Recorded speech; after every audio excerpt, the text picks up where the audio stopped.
Welcome, first-time viewers, and welcome back, veteran viewers. I am your host with the XXXing Unrested. First things I'd like to bring to your attention is that box cutter facelift we got on our outro and intro.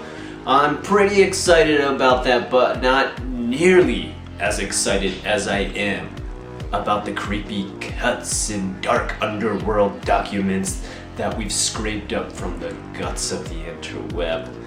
But let's put that aside for right now. Right now, I'd like you to come on, scoot close, bring that chair in, find yourself a nice place, a comfortable place to sit in front of your screen. I'd like it if maybe you got yourself some red wine. For those of you who are underage, maybe ask your parents for some grape juice or something like that. Also, if you could go ahead and get a really nice cigar, something very refined. Again, those of you underage, if you could maybe just get some candy cigarettes if they still sell those, I don't really know. Because before we get started tonight, I would like to read you a very classic poem. I think it might have been written by Shel Silverstein, author of The Giving Tree and Where the Sidewalk Ends. It is called The One and Only Bukimi no Tanigencho. Listen close. Climb with me, mountains of fear, so we can jump from terror's peak and dive into uncanny valleys to view the darkest deep. Glide on winds of dripping dread, exploring a wasteland of the dead. What doth go bump in the night to bring such fright to me this way? I'll tell you, my friend, in the end, say it with me.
This next story comes from someone who I would consider a close friend and also a person whose name you may have seen in Osoroshi Saturday credits. His name is Richard Sabella. He has helped me out with many a clip, many a cut, and many a picture.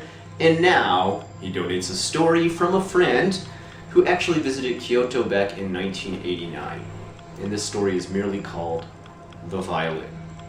Let's listen, I'll read. I was visiting Kyoto on my trip to Japan back in 1989. I came about a small shop that was selling all sorts of odds and ends. I glanced over all the little statues and kimonos when something in the back of the shop caught my eye. It was a beautiful violin. In my very bad and very broken Japanese, I asked the man how much, since being a player for 15 years now, it would be really nice to get a possible pre-World War II violin. He seemed really hesitant to sell it to me, saying words that I could best translate as cursed and bad. Now, I know this sounds like a setup to a cheesy horror story, but believe me, I wish it was just that. I paid somewhere around $2,000, which would be Nijuman in Japanese yen. And it was worth pretty much every penny. The violin sounded so beautiful that I played it for hours on end. The more I played, something strange began to happen. The sound began to get worse and worse. I went from amazing harmony notes to discord of screams and wretched, absolute yelling. I tried changing the strings, but they would all snap and rust out in days. Nothing worked. I couldn't touch it. I was frightened.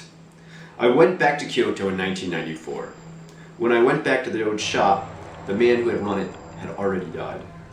Now, his granddaughter was running the shop. Luckily for me, she could speak English fairly well, as was normal in Kyoto during this time. I asked about the violin, and to my surprise, she knew about it. There was a violinist, you see, who dedicated his whole life to music.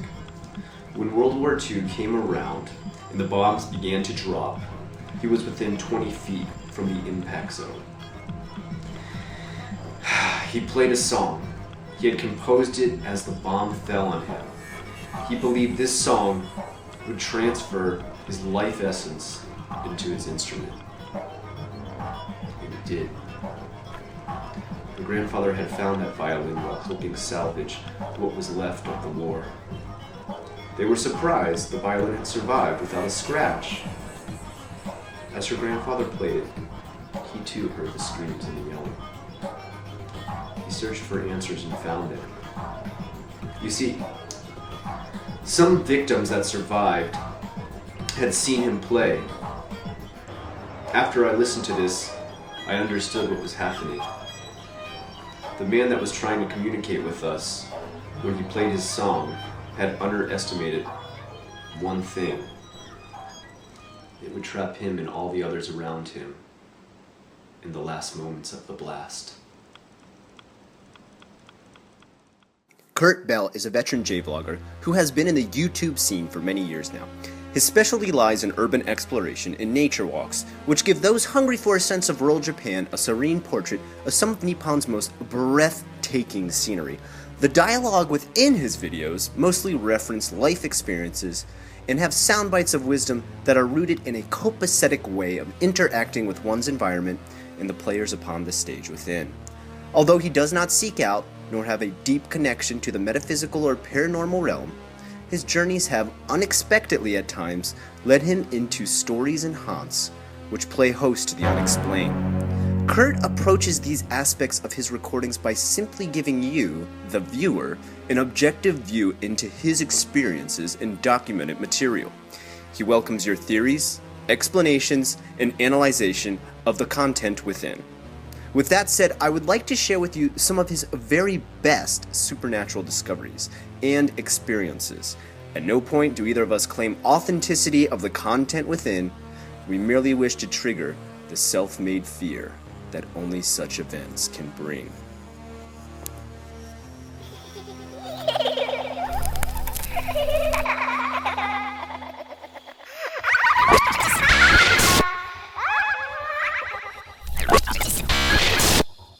Kurt's first delve into the strange world of the paranormal began on a bike ride with a friend who described a well-known tunnel the commuters in their village often sped through. This companion spoke of how his bike ride to work took him through the tunnel twice a day, and how one day he couldn't get through due to a car wreck blocking the entrance. Coming upon the wreck, he realized that the owner of the vehicle, which had violently rammed into the side of the tunnel's narrow entrance, was one of his neighbors. Immediately, he checked to see if the man was okay. But aside from a few scratches and scrapes, the man was physically in decent shape.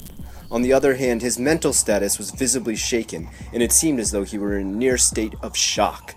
The EMTs and police took over from there, but Kurt's friend made sure to follow up with his neighbor's condition at the hospital later. It was there that the man told him in a very shaky voice that he did not fully explain the details of how his accident happened, due to the fact that it shocked and horrified him in such a way that he felt uncomfortable telling others unless they think possibly he had gone mad. Kurt's friend listened calmly and allowed the man to slowly describe what had happened in the tunnel that day. You see, the tunnel is incredibly narrow, yet it is the only passage out of the village's back roads and onto the main streets of the downtown area. Should a commuter wish to enter the forest and go around, they would find themselves in their bike at an unclimbable pass.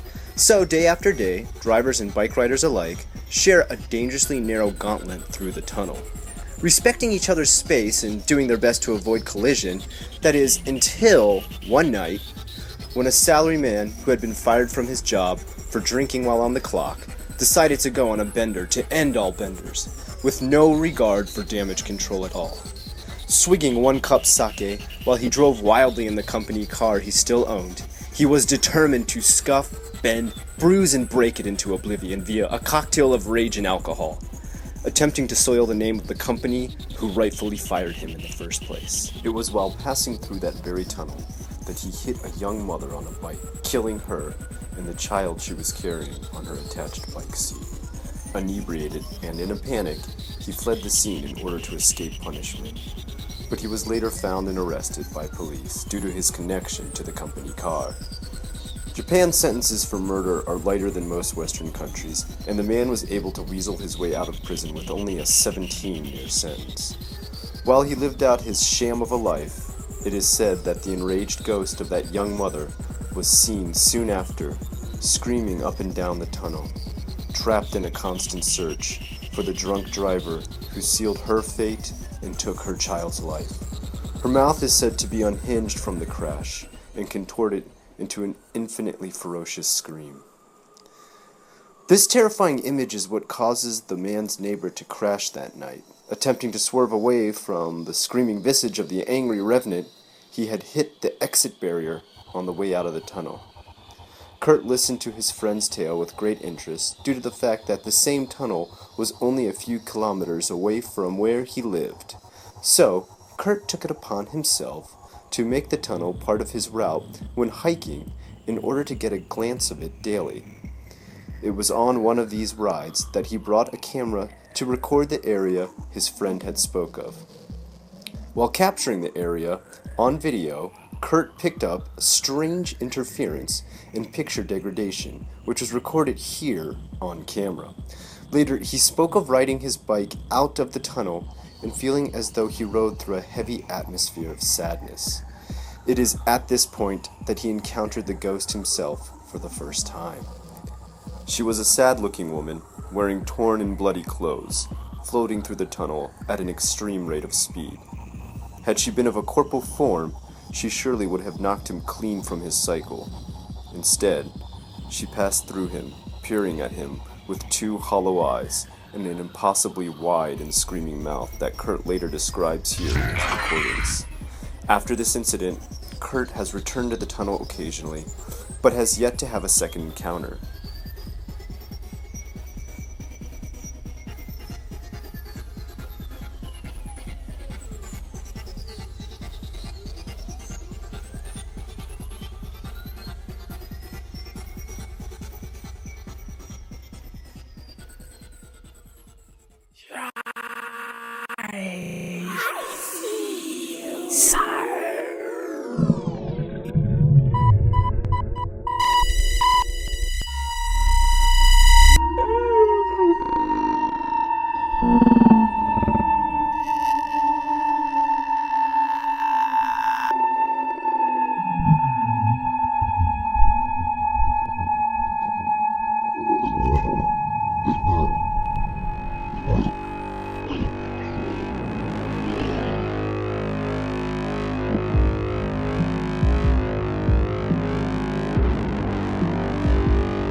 If you are interested in learning more about Kurt's many adventures throughout rural Japan, or wish to learn more of the haunted areas he has visited, please visit his YouTube channel, Softy Papa. Links for his blog and videos will also be located in the notes below.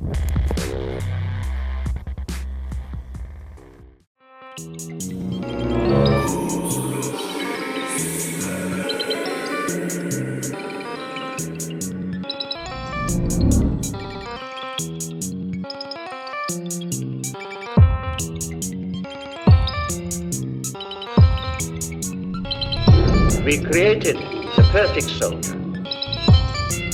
We called him the Death Corps.